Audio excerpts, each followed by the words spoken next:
দুটো টার্ম, একটা একটা হচ্ছে লিসেনিং আর একটা হচ্ছে হিয়ারিং। অর্থাৎ লিসেনিং মানে যেগুলো আমরা, যে টার্মগুলো, যে শব্দগুলো, যে ওয়ার্ডগুলো, যে সেন্টেন্সগুলো আমরা শুনি, শুনে পরে সেটার মূল বিষয়বস্তু, মূল ভাবধারা আমরা বুঝি বা বোঝার চেষ্টা করি, বা যেটা দিয়ে বুঝলে আমাদের কাজ হয় সেগুলো সব হচ্ছে, বা যেটা আমরা বুঝছি সেগুলো সব হচ্ছে আমার লিসেনিং। আর হিয়ারিং হচ্ছে যে কোনো অ্যানি টাইপ অফ সাউন্ড, যে সাউন্ডগুলো আমাদের শুধুমাত্র জাস্ট সাউন্ডটা শুনছি, কোনো কিছু মানে বুঝছি না, সেটা কিছু ক্লিয়ার হচ্ছে না। দু রকম টাইপের হয় লিসেনিং। ক্লাসে বা যে কোনো মুভি দেখার সময়, যে কোনো গান শোনার সময় আমরা বলি কি লিসেনিং মিউজিক, হবিতে আমরা লিখি, তো সেগুলো সব লিসেনিং, কারণ এইগুলো আমরা পড়ি মানে বুঝি, তাই তো। হিয়ারিং কি, সাপোজ এখানে ক্লাসে আমরা সবাই আছি, পাশ দিয়ে কোনো একটা বাইক পেরিয়ে গেল, হর্ন দিয়ে চলে গেল, সেটা আমরা এখন কি করছি, হিয়ারিং। কারণ ওই সাউন্ড আমাদের কানে এলো ঠিকই, কিন্তু সাউন্ডটা নিয়ে আমাদের কোনো মাথা ব্যথা নেই, কারণ ওটা আমাদের কোনো বোঝার দরকার নেই, ঠিক কিনা। ওটা তাহলে কি হচ্ছে, হিয়ারিং।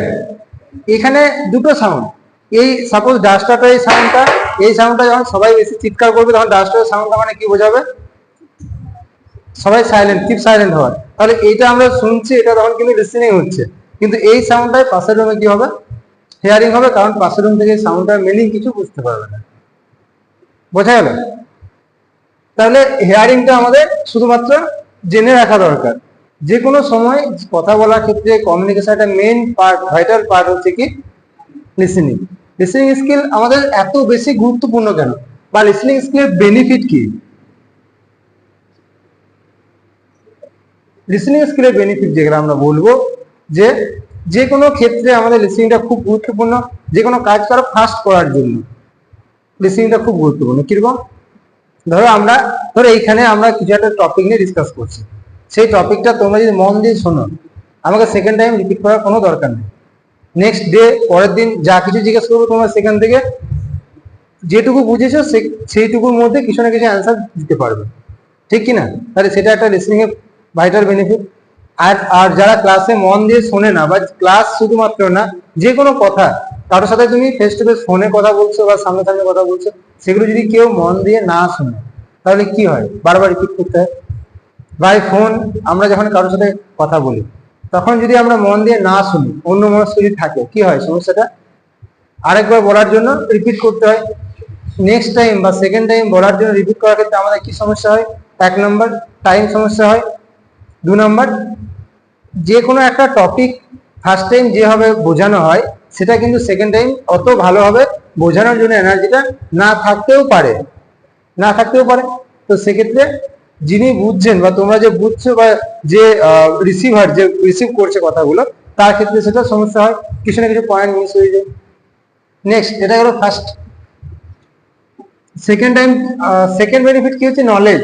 কিরকম, যে কোনো ক্ষেত্রে আমরা লিসেনিং করি, কিছু না কিছু নলেজ আর্ন হয়। নলেজ মানে কি, জ্ঞান।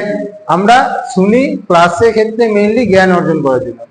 বিভিন্ন এডুকেশনাল ভিডিও আমরা যেগুলো দেখি, ইউটিউব বা ফেসবুক বা বিভিন্ন জায়গা থেকে আমরা এডুকেশনাল ভিডিও নানান কিছু দেখি, সেগুলো থেকে আমরা অডিও ভিজুয়াল যেটা বলা হয়, আমরা ভিডিও দেখছি প্লাস কানে শুনছি, দুটো একসাথে করছি, তার ফলে আমরা আরো ভালোভাবে ব্যাপারটা ক্লিয়ার করে বুঝতে পারছি। আর কি কি বেনিফিট হয়, অনেক কিছু বেনিফিট হয়, এগুলো বাদ দিয়ে তোমার এডুকেশনের ক্ষেত্রে বা কেরিয়ারের ক্ষেত্রে উন্নত হয়। এছাড়াও দেখবে, মন দিয়ে যদি না শোনো, অন্য ক্ষেত্রে অন্য কেউ যে বলছে তার ক্ষেত্রে কিন্তু বলাটাও প্রবলেম হয়। বেশ, লিসেনিং এর বেনিফিট গুলো যেরকম আছে, তাহলে এর ব্যারিয়ার কি কি আছে?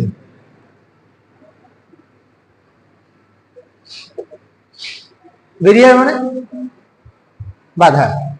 আমরা যখন মন দিয়ে শুনি, বা ক্লাসের ক্ষেত্রে আমাদের কিরকম কি ব্যারিয়ার আসতে পারে। ফার্স্ট আমরা যদি বলি, 1 নম্বর নয়েজ। কিরকম নয়েজ, সাপোজ কোথাও খুব মনোযোগ দিয়ে তোমরা পড়াশোনা করছো, যে কোনো জায়গায়, বাড়িতে, কলেজে, স্কুলে, যে কোনো জায়গায়, পাশ দিয়ে যদি লাউড স্পিকারে সাউন্ড আসে, শুনেছি, পাশ দিয়ে যদি লাউড স্পিকারে সাউন্ড বাজে, মাইক বাজে, তাহলে কি হয়, পড়াশোনার ক্ষেত্রে সমস্যা হয় কি হয় না। তাহলে সেটা কি, নয়েজ। নয়েজ সাউন্ড লাউড স্পিকারের মধ্যে নয়েজ টার্মটা এখানে ইউজ করা হয় এই কারণে যে যেগুলো আমাদের ক্ষেত্রে নেগেটিভ সাইড অর্থাৎ ক্ষতি করে। ঠিক, আর কি কি বেরিয়ার হতে পারে?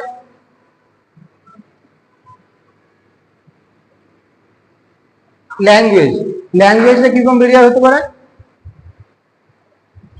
যে কোনো ক্ষেত্রে আমরা কিছু ক্লাস বা ডিসকাস করার সময় ধরো আমরা আমাদের মাদার টাং যেটা বাংলা ভাষায় খুব ভালোভাবে বুঝতে পারি, সেকেন্ডলি বাংলা বাদ দিয়ে যদি আমরা হিন্দি ভাষায় কথা বলি সেটাও ভালোভাবে বুঝতে পারি, কিন্তু যদি উর্দু বা আদার্স ইংলিশ টার্ম সেই ক্ষেত্রে আমাদের কমিউনিকেশনের সময় একটু প্রবলেম হয়, কারণ সেই আদার্স ল্যাঙ্গুয়েজটা আমাদের